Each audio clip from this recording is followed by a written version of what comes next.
Hello friends, मग घरात खूप मजा करताय ना? मला सांगा, तुम्ही घरामध्ये असं जिक्सॉ सारखा गेम खेळला असेल का, जिथे तुम्ही असे वेगवेगळे पीसेस असतात, तुकडे असतात आणि मग ते जॉईन करून तुम्हाला एक सुंदर चित्र असं तुमच्या डोळ्यासमोर येतं, हो की नाही? मग आता असाच आपण एक विषय बघणार आहोत, परिसंस्था. मला सांगा, हे चित्र तुम्हाला दिसतंय, ह्या चित्रामध्ये अजूनही काही तुकडे आहेत. त्यामुळे ते चित्र पूर्ण झालंच नाहीये आणि मग तुम्हाला कळतच नाही की नक्की काय आहे ते. परिसंस्थेचं पण असंच आहे. अनेक वेगवेगळ्या तुकड्यांनी ती बनली आहे. जेव्हा हे सगळे तुकडे एकत्र येतील तेव्हाच तुमच्या समोर एक सुंदर असं दृश्य डोळ्यासमोर येईल. बघूया आपण काय आहे ते. परिसंस्था म्हणजे त्याला इंग्लिशमध्ये इकोसिस्टम असं म्हणतात. परिसंस्था म्हणजे एखाद्या विशिष्ट प्रदेशात आढळणाऱ्या आणि परस्परांशी काहीतरी संबंध असणाऱ्या सजीव आणि निर्जीव घटकांची मिळून परिसंस्था बनते. आता जर का मी या व्याख्येप्रमाणे गेले तर ह्याच्यामध्ये मला 3 गोष्टी खूप महत्त्वाच्या आहेत. कुठल्या बरं? परस्परांशी संबंध, सजीव आणि निर्जीव. ह्या 3 गोष्टी ज्या महत्त्वाच्या आहेत, ह्या 3 गोष्टी पूर्णपणे असतील तरच माझ्यासमोर एक परिसंस्था डोळ्यासमोर येणार. एक काम करूया, आपण एक चित्र बघूया. ओके, तर ह्या चित्रामध्ये समजा मी म्हटलं की ही परिसंस्था आहे, हे कसं कळणार? तर ह्या चित्रामध्ये सुद्धा 3 गोष्टी मला दिसल्या पाहिजेत. बघूया. अजैविक म्हणजेच नॉन लिव्हिंग. येस, माझ्याकडे पाणी आहे, हवा आहे, बरोबर? उजेड पडलाय चांगला म्हणजेच प्रकाश पडतोय, बरोबर? जैविक मध्ये काय आहे? बेडूक आहे, प्राणी आहेत, हरिण आहे, म्हणजेच माझ्याकडे लिव्हिंग थिंग्स आणि नॉन लिव्हिंग थिंग्स, जैविक आणि अजैविक या दोन्ही गोष्टी इथे या चित्रात आहेत. आणि ह्या दोन्ही गोष्टी एकमेकांशी इंटरॅक्ट पण करत आहेत. म्हणजेच काय? मासा पाण्यामध्ये राहतो, पाण्यातून ऑक्सिजन घेतोय तो, बरोबर? आपण स्वतः भूतलावर राहतो, आपल्याला ऑक्सिजन मिळतो, प्रकाश मिळतो, झाडांना प्रकाश मिळतो, त्याच्यानंतर ते त्याचं जेवण बनवतात. म्हणजेच या दोन्ही गोष्टी जेव्हा एकमेकांशी इंटरॅक्ट करतात किंवा परस्पर त्यांचा संबंध येतो तेव्हा हे चित्र पूर्ण होतं. त्याला म्हणतात परिसंस्था. आता ह्या परिसंस्थेतले घटक कुठले? ह्याचं उत्तर तुम्हाला आधीच मिळालंय मागच्या स्लाइडमध्ये. कुठले? अजैविक आणि जैविक. अजैविक घटक म्हणजे काय काय, तर अजून आपण थोडंसं त्याचा बघूया की अजैविक घटक अजून कोणते कोणते येतात. त्याच्यामध्ये येतात भौतिक घटक, मृदा, सेंद्रिय आणि असेंद्रिय. भौतिक म्हणजे काय? तर फिजिकल पॅरामीटर्स म्हणजेच सूर्यप्रकाश, वारा, पाऊस, पाणी, जमीन सगळ्या गोष्टी येणार त्याच्यात. दुसरा आहे तो म्हणजे मृदा म्हणजेच मातीशी निगडीत घटक. आता जेव्हा तुम्ही झाड लावता तेव्हा ते झाड जमिनीतनं पोषक द्रव्य आपल्याकडे घेते आणि त्याच्यापासून ते अन्न बनवते आणि त्याच्यापासून अन्न बनवते, बरोबर? त्यामुळे मातीमध्ये आपल्याकडे काय आहे? सेंद्रिय आणि असेंद्रिय घटक म्हणजेच ह्युमिक ऍसिड, बरोबर? आपण जे काही खत घालतो, आपण त्याच्यामध्ये कार्बोदके घालतो, आपण त्याच्यामध्ये नत्र घालतो, ह्या सगळ्या गोष्टींमुळे झाडाची वाढ व्हायला निर्माण होते. म्हणजे झाड हा सजीव आहे, पण ह्या सगळ्या निर्जीव घटकांपासून तो स्वतःचं अन्न बनवतो. म्हणून अजैविक घटकांमध्ये काय काय येणार? तर भौतिक, मृदा, सेंद्रिय आणि असेंद्रिय. आता ह्या गोष्टी पर्यावरणात आहेत. आता ह्या गोष्टींबरोबरच दुसरी गोष्ट काय आहे? तर जैविक घटक. जैविक घटकांमध्ये काय काय येणार? तर स्वयंपोषी आणि परपोषी. म्हणजेच काय? जे स्वतःच अन्न स्वतः बनवतात ते आणि जे अन्नासाठी दुसऱ्यावर अवलंबून असतात असे. स्वयंपोषी मध्ये म्हणजेच प्रोड्युसर्स मध्ये 2 प्रकार आहेत. आता झाडं तुम्हाला सगळ्यांना माहितीच आहेत, बरोबर? झाडं काय करणार? प्रकाश संश्लेषणाद्वारे स्वतःच अन्न स्वतः बनवतात, बरोबर? पण अजून एक स्वयंपोषी घटक आहे, ते म्हणजे कीमोऑटोट्रॉप्स. म्हणजे असे काही जीवाणू जे रासायनिक प्रक्रियेपासून त्यांचं अन्न बनवतात. तर ह्याचं उदाहरण काय आहे? तर नत्र जे जमिनीमध्ये आहे त्या नत्राला कन्व्हर्ट करणारे जीवाणू. नायट्रोबॅक्टेरिया. त्यांना सूर्याची गरज नाही, ते सूर्यापासून स्वतःचं अन्न नाही बनवत. मग ते काय करणार, तर जमिनीमध्ये जी रसायनं आहेत त्यांच्यापासून ते स्वतःचं अन्न बनवतात. सो रासायनिक प्रक्रियेपासून त्यांचं अन्न बनतं, म्हणून ते आहेत कीमो ऑटोट्रॉफ्स. कीमो म्हणजे केमिकल, ऑटो म्हणजे स्वतःचं स्वतः, आणि ऑटोट्रॉफ्स म्हणजे स्वतःचं स्वतः अन्न बनवणारे. सोपं आहे. पुढे जाऊया आपण. पुढे आहेत कन्झ्युमर्स. कन्झ्युमर्स म्हणजे परपोषी. आता परपोषी मध्ये सुद्धा परत दोन प्रकार आहेत. कुठले बरं? भक्षक आणि विघटक. भक्षक म्हणजे काय येणार? आता भक्षकामध्ये उदाहरण घ्या, एक ससा. तो डायरेक्टली गाजर खाणार किंवा माळरानामध्ये जे गवत आहे किंवा जी वनस्पती आहे त्याच्यापासून आपलं अन्न मिळवणार, बरोबर? म्हणजे तो झाला प्राथमिक भक्षक, जो डायरेक्टली स्वयंपोषी घटकावर अवलंबून आहे. पण सशाला कोण खाणार? कदाचित कोल्हा खाईल, बरोबर? म्हणजे तो झाला द्वितीय भक्षक, बरोबर? आणि कधी कधी वाघ येईल आणि समजा वाघाने कोल्ह्याला खाल्लं तर तो झाला तृतीय भक्षक. म्हणजे ह्या अन्न पातळीवर तो जीव कोणत्या स्टेजला आहे ह्याच्यानुसार तो प्राथमिक आहे, द्वितीय आहे की तृतीय आहे हे अवलंबून असतं. हे उदाहरण आपल्याकडे आहे. म्हणजे आता इथे माझ्याकडे एक पूर्णपणे परिसंस्था आहे माझ्यासमोर. परिसंस्थेतलं एक रचना आहे. कशी बघा, इकडे वनस्पती आहे म्हणजे ती स्वयंपोषी झाली. त्याच्यावर कोण अवलंबून आहे? तर ग्रास हॉपर, नाकतोडा. नाकतोड्याला कोण खाणार? तर एखादा पक्षी. पक्ष्याला कोण खाणार? साप. आणि सापाच्या पुढे आला औल किंवा घुबड. मग आता मी जे काही शिकले आहे त्याच्यामध्ये मी आता समजा म्हटलं की आता ह्याच्यामध्ये मला बघायचं की आता जे काही मी शिकले त्याच्यानुसार मी ह्याचा क्रम कसा लावणार. स्वयंपोषी आणि हे सगळे झाले परपोषी. त्याच्यामध्ये हा प्राथमिक, द्वितीय, तृतीय आणि सो ऑन. ओके. आता हेच जे प्राथमिक भक्षक किंवा द्वितीय भक्षक किंवा परपोषी हे सगळे मी शब्द वापरले, त्यालाच अजून बाकी पण शब्द आहेत. हर्बिवोर्स, ओमनिवोर्स आणि कार्निवोर्स. हर्बिवोर्स म्हणजे हर्ब्स, तृणभक्षी, ओके, किंवा शाकाहारी. दुसरं आहे कार्निवोर्स म्हणजेच मांसाहारी. आणि तिसरा प्रकार आहे ओमनिवोर्स म्हणजे जे शाकाहारी पण आहेत आणि मांसाहारी पण आहेत, जे दोन्ही प्रकारचं अन्न खाऊ शकतात. याचं उदाहरण माहितीये का, जे आपल्या शहरात एकदम आसपास दिसतो आपल्याला? कावळा, घार. हे शाकाहारी पण खातात आणि मांसाहारी पण खातात. आपण स्वतः माणूस, आपण सुद्धा शाकाहारी पण असतो आणि मांसाहारी पण असतो. अशा वर्गाला म्हणणार ओमनिवोर्स.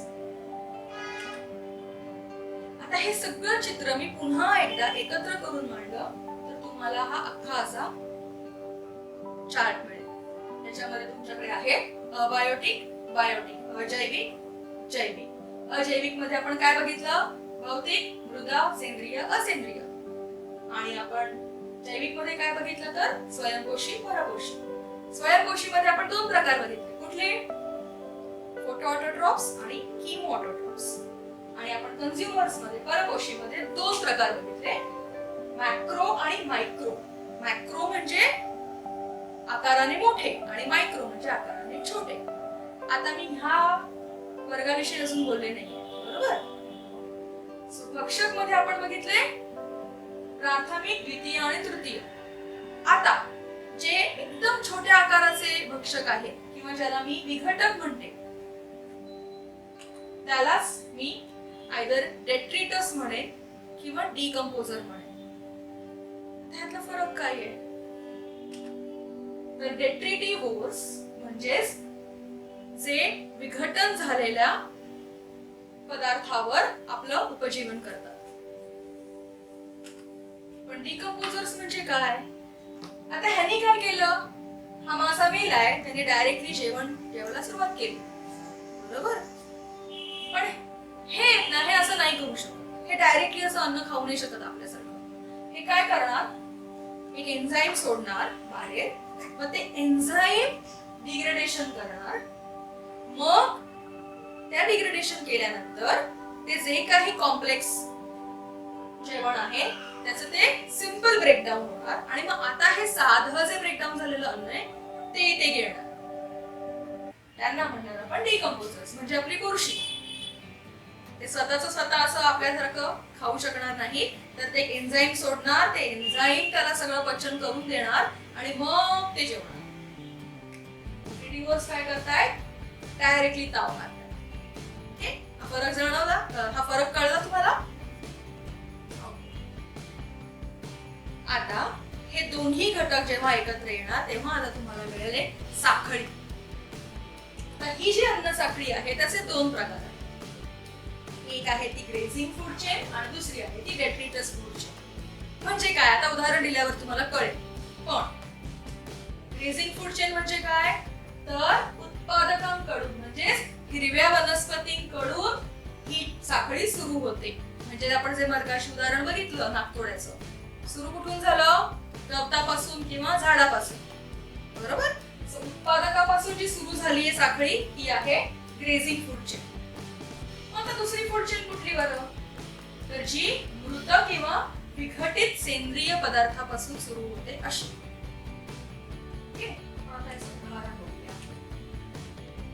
हे उदाहरण आपण आता, हे दुसरं उदाहरण आहे पण बघायच्या सारखं. ते सुरू झालं सूर्यापासून एनर्जी, सूर्यापासून ऊर्जा, हवा, पाणी, जे ऑक्सिजन आणि पाणी घेऊन अन्न कोणी बनवलं, तर हिरव्या वनस्पती. त्याच्यावर कोण अवलंबून आहे, तर हर्बीवोर्स किंवा प्रायमरी कन्झ्युमर्स. आता हे वर्ड्स तुम्हाला ओळखीचे झाले, बरोबर. त्याच्यानंतर आला पक्षी, त्याच्यानंतर साप आणि सो अशी झाली ही ग्रेझिंग फूड चेन, जी सुरू कुठून झाली, उत्पादकापासून. डेट्रिटस फूड चेन कशी सुरू होईल, जी मृत किंवा विघटित अशा सेंद्रिय पदार्थांवर जे अवलंबून आहे त्यांच्यापासून. म्हणजे आपला जंगलामध्ये समजा असा पालापाचोळा खाली पडला, तुम्ही 2 वर्षांनी गेला, तुम्हाला तसाच पालापाचोळा दिसेल का खाली, नाही की नाही का, कारण तिकडे जे छोटे छोटे कीटक आहेत, छोटे छोटे जीवाणू आहेत, ते ह्याचा अन्न म्हणून वापर करतात.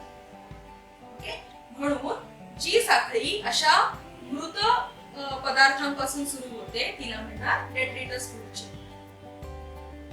आता ग्रेझिंग फूड चेन आणि डेट्रिटस फूड चेन तुम्ही बघितली, ह्याच्यामध्ये कसं काय फरक आहे, काय ह्या वेगवेगळ्या आहेत का, ही एका वेगळ्या परिसंस्थेत आहे ती एका वेगळ्या परिसंस्थेत आहे, असं आहे का, नाही.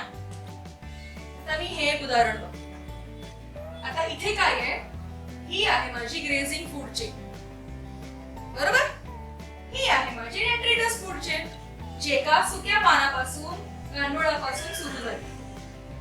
पण आता इथे तुम्ही बघितलं का, हा जो पक्षी आहे, हा पक्षी हा कॅटरपिलरला पण खाऊ शकतो, सुरवंटालाही खाऊ शकतो आणि तो गांडुळाला पण खाऊ शकतो.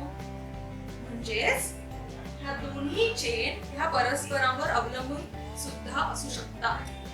म्हणजेच एकाच परिसंस्थेत मला ह्या दोन्ही चेन मिळू शकतात, बरोबर. आता मला ह्याचं उत्तर तुम्ही द्यायचंय. इकोसिस्टीम म्हणजेच परिसंस्था हा शब्द सर्वप्रथम कोणी वापरला, माहितीये का तुम्हाला? पटकन उत्तर द्या. काही जणांनी बरोबर ओळखलंय. त्याचं उत्तर काय आहे, तर इकोसिस्टीम हा शब्द सर्वप्रथम एका ब्रिटिश पर्यावरण तज्ञ आर्थर टॅन्सले याने वापरला. शाबास.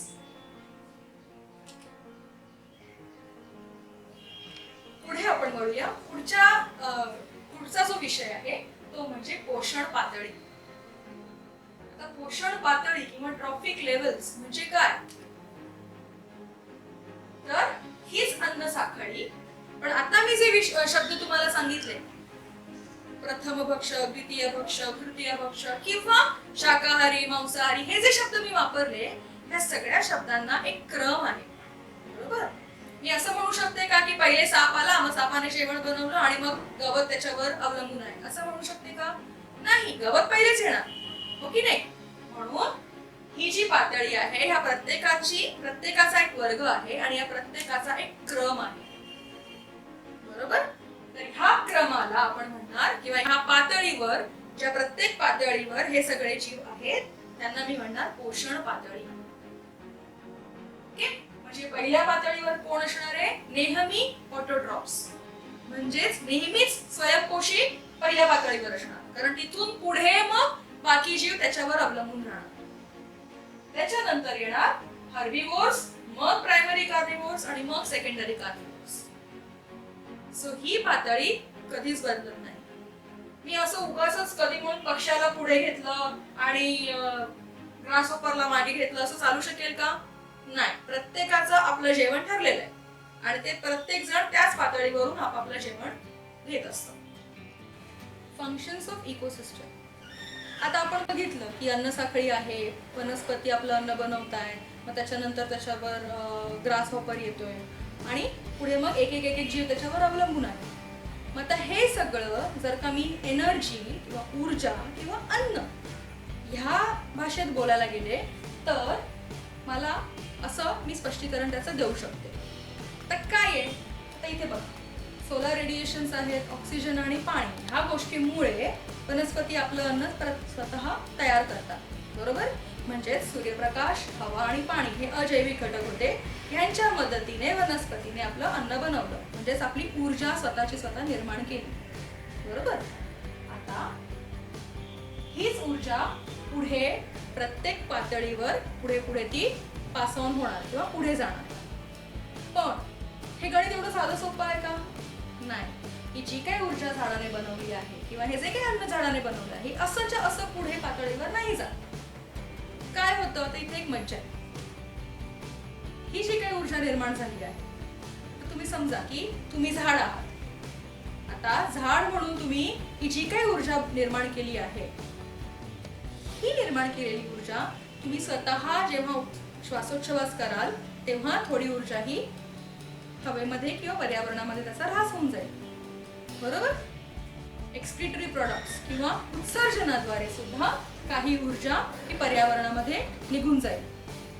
माझ्या स्वतःच्या वाढीसाठी सुद्धा मी ही ऊर्जा वापर करणार, बरोबर? मग काही ऊर्जा मी स्वतःच्या वाढीसाठी वापरणार. आणि आता ह्या सगळी ऊर्जा मी स्वतःसाठी वापरली, थोडीशी ऊर्जा पर्यावरणात तिचा ऱ्हास झाला, हे सगळं गणित झाल्यानंतर जी उरलेली ऊर्जा आहे, ही उरलेली ऊर्जा मला पुढच्या पातळीला देता येणार. हेच मी आता ह्या ग्राफच्या संदर्भात कसं सांगणार की झाडांनी स्वतःची ऊर्जा निर्माण केली, त्यातली काही ऊर्जा ही रेस्पिरेशनसाठी म्हणजे श्वासोच्छवासामध्ये ती खर्च झाली, काही ऊर्जा ही सी म्हणजेच energy loss due to decay म्हणजे जेव्हा विघटन झालं, पालापाचोळा पडला, एखादी फांदी पडली, त्याचं विघटन झालं, ह्याच्यामध्ये सुद्धा काही ऊर्जा खर्च झाली, बरोबर? F1 म्हणजेच फिकल किंवा एक्सक्रीटरी मॅटर, उत्सर्जनाद्वारे सुद्धा काही ऊर्जा ही गेली. ही जी F आणि C ची ऊर्जा आहे ही सगळी कोणाला मिळते? विघटनाला, विघटक जे आहेत त्यांना. काही ऊर्जा आहे ती पर्यावरणात ऱ्हास झाली. आता हे सगळी ऊर्जा निघून गेल्यानंतर आणि स्वतःसाठी वापरून झाल्यानंतर उरलेली जी ऊर्जा आहे, असिमिलेशन ऑफ फूड किंवा एनर्जी, ही ऊर्जा पुढच्या पातळीकडे जाणार. ओके, असंच जसे पुढच्या पातळीवर जसे जीव एक एक एक एक येत जातील तसे तसे त्यांना फक्त तेवढीच ऊर्जा मिळत जाणार, कारण प्रत्येक पातळीवर ऊर्जेचा ऱ्हास होत राहणार. ओके, म्हणजे इथे जर का 100% ऊर्जा जर का झाडाने निर्माण केली आहे तर इथे जाईपर्यंत ती 100% नसणार. ओके, आता तिथे काय होतं ते बघूया. फक्त 10% ऊर्जा ही पुढच्या पातळीवर जाते, म्हणजे उरलेली 90% कुठे जाणार?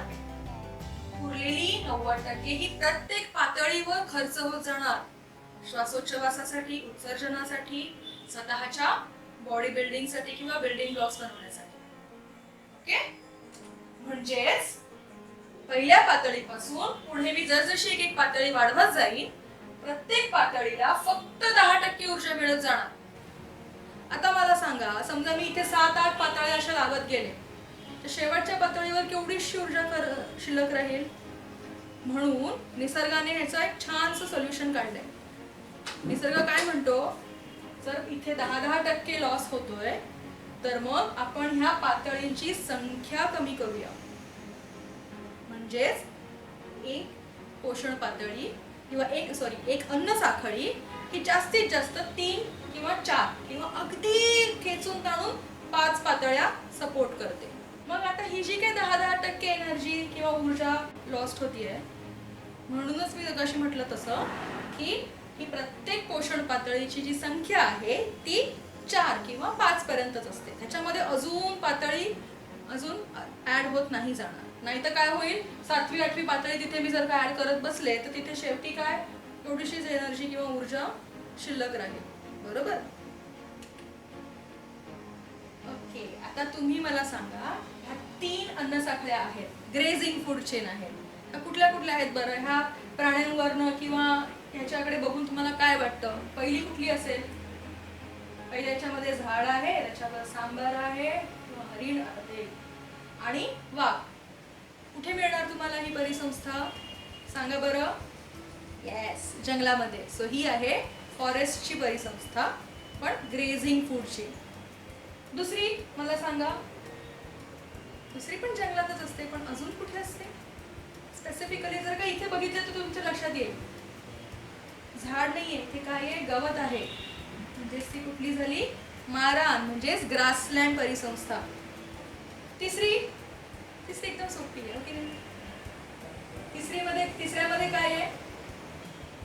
तिसऱ्याचं उत्तर आहे पॉन्ड इकोसिस्टम, म्हणजेच तळ्यावरची परिसंस्था. Very good. म्हणजे आता तुम्हाला कळलंय की ग्रेझिंग फूड चेन म्हणजे काय, परिसंस्था म्हणजे काय, किंवा त्याचे प्राणी बघून आता तुम्हाला परिसंस्था ओळखता येते. बरोबर की नाही? आता आपण जाऊया पुढच्या लेवलला, फूड वेब. आता गोष्ट अशी आहे की समजा आपण हेच उदाहरण परत घेऊया. समजा एका परिसंस्थेमध्ये ही एक अन्न साखळी आहे. समजा पूर आला किंवा काहीतरी झालं आणि ही सगळी हरणं निघून गेली जंगलातनं, तर मग वाघ थोडे झाड खाणार आहे. म्हणजेच जर का हरणं सगळी निघून गेली तर वाघावर पण त्याचा परिणाम होईल, कारण ती ऊर्जा वाघाला मिळणारच नाही. हेच तुम्ही दुसरी परिसंस्थेचं उदाहरण घ्या, तिसऱ्या परिसंस्थेचं उदाहरण घ्या. एखादा मधला घटक किंवा एखाद्या मधल्या पातळीला काही झालं तर पुढच्या सगळ्या पातळीवर त्याचा परिणाम होतो. बरोबर. मग निसर्गामध्ये ह्याचं एक उत्तर आहे. निसर्गाकडे एक सोल्युशन आहे. तो काय म्हणतो की ठीक आहे, सगळी हरणं निघून गेली जंगलातनं, हरकत नाही, दुसरी कुठली तरी अन्न साखळी आहे, मी तिकडनं जेवण घेतो. बरोबर. म्हणजेच वाघ एका वेळेला एकाच अन्न साखळीवर अवलंबून नसतो, दुसऱ्या कुठल्या तरी अन्न साखळीमध्ये तो त्याचं जेवण करून घेतो. किंवा आता बेडूक आहे, समजा हे सगळे ग्रासहोपर्स गेले तर काय, तर मग तो दुसऱ्या कुठल्या तरी परिसंस्थेच्या अन्न साखळीमधून स्वतःचं अन्न घेईल. सो प्रत्येक जण आपापल्या अन्नाची सोय किंवा आपापल्या ऊर्जेची सोय करतो. म्हणजेच आता ही जी काही इकडे आपल्याला एक सलग एक साखळी दिसतीये, ही पर्यावरणामध्ये अशी एकच साखळी नसते. त्या सगळ्या साखळ्या एकमेकांमध्ये गुंतलेल्या असतात.